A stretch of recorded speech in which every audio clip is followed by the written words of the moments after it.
ele sempre foi um país economicamente forte.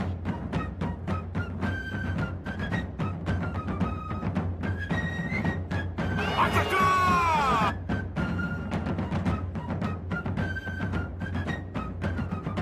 Então, agora nós chegamos à questão aqui da exploração e expansão territorial que os Estados Unidos já estão aí promovendo. Vamos lá. Primeiro tópico, direção ao oeste. Apesar dos Estados Unidos ter, dividido ali o seu território, ali o seu espaço geográfico em 13 colônias, essas colônias depois se tornaram estados, hoje são lá a formação, do país. Nós podemos observar uma coisa, nesse começo aqui do século XIX, o oeste ainda não havia sido totalmente povoado por esses americanos, agora chamados americanos. E aí, o objetivo da direção, de ir em direção ao oeste, era chegar próximo ali, o mais próximo possível do Oceano Pacífico, para ter saída para o mar, tá bom? Uma outra coisa, em 1862 vai ser aprovada a Lei da Propriedade Rural. Essa lei também é chamada de Homestead Act, Ou ali a Lei de Proteção das Terras, Que terras? Essas terras aqui em direção ao oeste. E aí nós vamos ver uma grande movimentação de colonos, principalmente imigrantes, que vão vir aqui para essa região dos Estados Unidos da América fazer o quê? Fazer uma espécie de colonização nessas terras aqui do oeste. Mas, professores, os Estados Unidos já tinha sido colonizado, povoado lá com os pais peregrinos e tal. Qual o objetivo de marchar, de entrar no oeste? O oeste, ele era povoado por povos nativos, assim como a América toda, Que eram os indígenas. Então, vai haver uma questão aqui, muito delicada, porque essa movimentação para o oeste vai receber um nome: Marcha para o Oeste. Colonos, imigrantes, tudo quanto é tipo de pessoas que tinham interesse em ter terras, em obter terras, vão marchar em direção ao oeste. Agora eu vou explicar uma coisa, eu quero que vocês prestem atenção. Ninguém vai colonizar o oeste, até porque os Estados Unidos já tinham sido colonizados, as leis já tinham sido feitas, o país já tinha se formado, como eu acabei de falar, como um estado-nação. Então essas terras tinham donos e esses donos vão começar a vender a partir dessa a aprovação da Lei da Propriedade Rural, o Homestead Act, essas terras vão passar a ter preços baixíssimos, muito baixos, e aí qualquer um que tinha um pouquinho ali de grana, um pouquinho de dinheiro guardado, conseguia comprar essas terras. E aí vai esbarrar na questão dos indígenas. Por quê?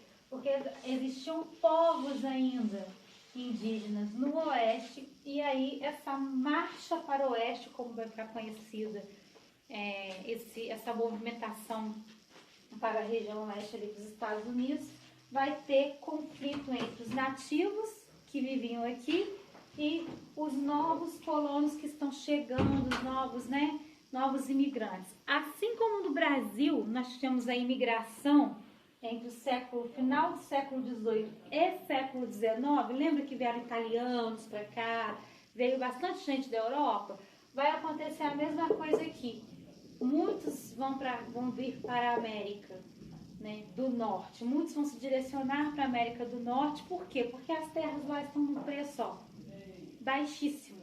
Aí nós vamos ver a questão indígena, como é que esses povos vão reagir a essa invasão, que para eles era uma invasão, e como é que esses colonos vão reagir, porque eles estavam comprando essas terras, pagou, se eu paguei, é minha por direito, ninguém tem que resistir nada, não. Então os povos indígenas, eles vão começar a ser vistos, olhados, de uma forma que como se eles não tivessem direito a permanecer naquela terra. E algumas resistências vão começar a surgir. Nós vamos falar delas um pouquinho, tá? Vamos dar uma pincelada. Vamos agora para o nosso novo esqueminha ali no quadro. Sai daí não. Prontinho, agora nós vamos dar prosseguimento aqui à nossa aula sobre Estados Unidos no século XIX. Já falamos um pouco, né, fizemos uma breve introdução, falamos sobre a marcha para o oeste. Agora eu vou explicar o que foi essa marcha, né? Já expliquei o que foi essa marcha para o oeste. Agora eu vou explicar no que resultou essa marcha, tá? A marcha ali para o oeste, né, ela ficou conhecida com esse nome, ela recebe esse nome, né, por conta da região ali que não tinha sido ainda ocupada, totalmente ocupada por peregrinos, colonos e americanos. Aí com a chegada dos colonos que compraram terras a preços baixíssimos, e as terras eram ali, né, no oeste, os indígenas que viviam ali vão se rebelar contra os que estão chegando de fora. E aí nós vamos ter conflitos diretos com os indígenas, né? Esse vai ser o primeiro ponto. O que vai acontecer com eles? Eles vão ser mortos nesses conflitos ou expulsos das suas terras. Ou o indígena lutava e morria, foi um conflito bem desigual, né? Ou ele era expulso, ele saía da sua terra. Os colonos queriam o quê? Tomar posse das terras. Por isso que os indígenas eram mortos ou expulsos. Essa foi a forma que os estadunidenses encontraram para quê? Para resolver a questão para desocupar essas terras o quanto antes, tá? Os colonos vão tomar posse das terras, porém os indígenas vão ficar revoltados com isso. Por quê? Porque o governo dos Estados Unidos não considerava os indígenas como cidadãos. Para os Estados Unidos, os indígenas, tipo assim, estavam ali, tinha mais que sair e dar espaço para quem tinha comprado a terra. Então, isso aqui vai ser um conflito que vai gerar discussões até o século XX. Um exemplo que tem aí no livro de vocês, não está em imagem, mas está escrito lá na página 317 do livro de vocês, tem um textinho pequenininho logo assim em cima, falando que essa questão da marcha para o oeste, ela foi foi tema de debates e discursos, né, durante muitos anos, durante o século XX, e gerou um estilo, né, cinematográfico chamado faroeste. Quem é que nunca ouviu falar de filme de bang bang, de faroeste? Quem não ouviu falar nessa geração de vocês, é tão novinha, né? Tudo celular, tudo joguinho. Pergunta para os pais, para os avós, para os tios de vocês.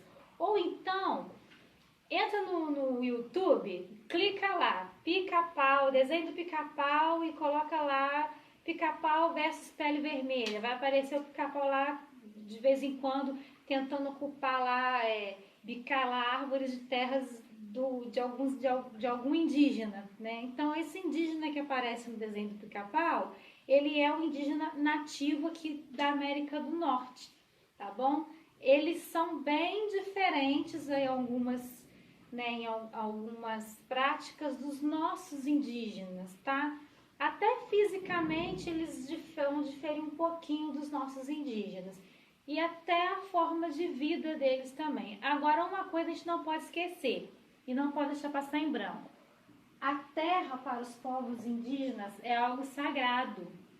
Então, para eles, quando os colonos começam a entrar aqui com essa marcha aqui para o oeste, invadindo a terra deles, eles se sentem muito ofendidos, invadidos em todos os sentidos e desrespeitados por conta da relação que eles tinham com a natureza. Isso qualquer povo indígena que vocês pegarem para estudar, qualquer nação, qualquer povos nativos ali, vocês vão ver que eles têm uma relação do sagrado, do divino com a terra e com a natureza no geral. Então isso é muito importante para que a gente possa entender por que há essa resistência. Só porque tem terra ali?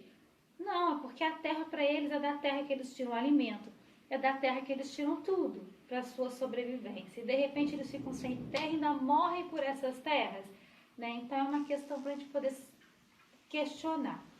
Então, durante o século XX, né, durante o século XIX, ocorreu essa marcha para o oeste, esse massacre contra os indígenas.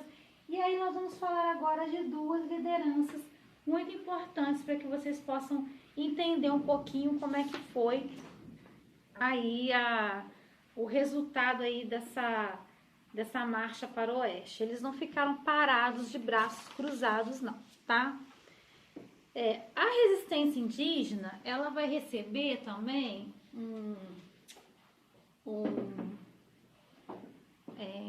não a resistência indígena, perdão. O governo dos Estados Unidos, eles vão lançar o famoso chamado Destino Manifesto.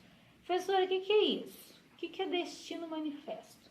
Vamos lá, vocês vão pegar a página do livro de vocês, 317. Lá no finalzinho, tá falando que a marcha para o oeste, ela tá relacionada à chamada doutrina do Destino Manifesto. Destino Manifesto. Gravem bem isso daí. Tem explicação, tá bom? Essa medida, esse Destino Manifesto é uma medida que foi criada no ano de 1840. Lá na reta final do século XIX foi criado. Então, em 1840, o Destino Manifesto é criado. E o que o Destino Manifesto ele dizia? Qual era o objetivo dele, né? A principal ideia dessa doutrina, ela refere-se à crença de que o povo dos Estados Unidos da América, né, foi um povo eleito por Deus. E aí, para expandir o território e povoar a América toda. Então, se você é um povo eleito por Deus, você tem mais é que expandir terras, as suas ideias, a sua religião, a sua forma de pensar, a sua cultura, tudo, em todos os sentidos. E aí, o que o Destino Manifesto vai falar também?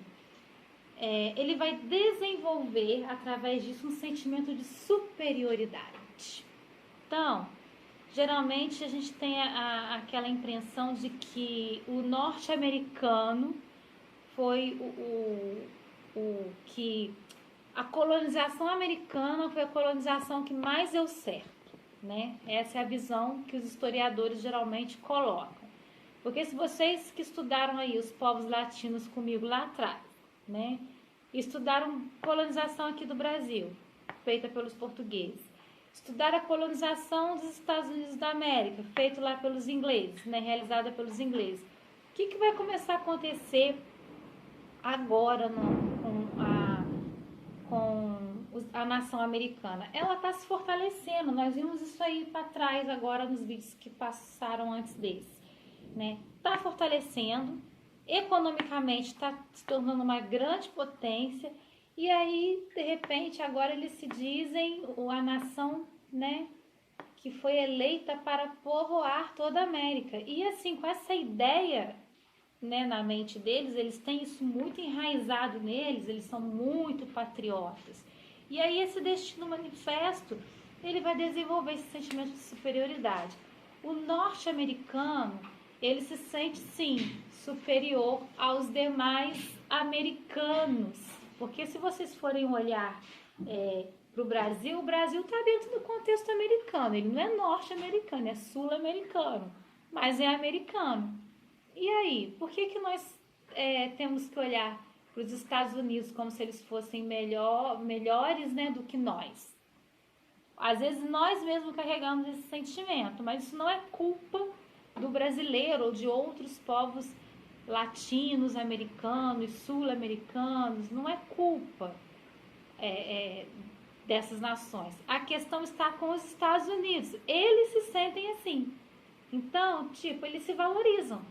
Então, isso está certo, está errado não. Não estou dizendo que o brasileiro não se valoriza, pelo amor de Deus, tá? Isso aqui está na cultura deles, enraizado na cultura deles. E isso vem lá do famoso Destino Manifesto.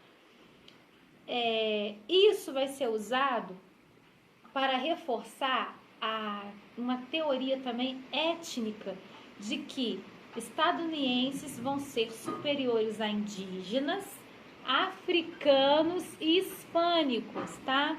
Então, esse sentimento de superioridade não é porque eles se sentem só melhores no sentido sobre o bambambam, não. Eles já estão de olho numa coisa chamada imperialismo. Vocês se lembram desse tema, dessas aulas passadas? Se não lembra, é só voltar os vídeos aí que vocês vão ver. O que foi o imperialismo lá na África, na Ásia, né, na Oceania? O que foi? Os Estados Unidos é um dos países que entra na corrida imperialista. Então, é o único, os dois países que não pertencem à Europa, que vão entrar na corrida imperialista, são Estados Unidos da América, porque economicamente eles já estão bombando, e o Japão, tá?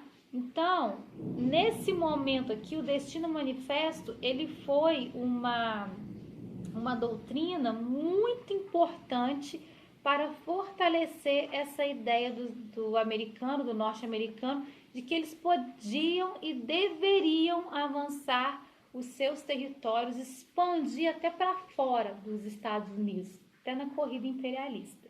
Só que eles só vão chegar nessa corrida imperialista mais para frente, tá? Isso vai resultar em outras questões históricas também, como Primeira Guerra, Segunda Guerra, Guerra Fria, tudo isso vocês vão ver em 9º ano. Agora vocês vão ficar por aqui com essa questão aí do Destino Manifesto, tá bom? Não vou encerrar a aula por hoje, nós vamos apenas parar um pouquinho e eu vou passar umas imagens no próximo vídeo para vocês sobre a resistência indígena. Eu ia colocar ali no quadro os nomes, mas eu achei melhor colocar a imagem para vocês no vídeo das duas lideranças aqui, que vai ser muito importante, tá bom?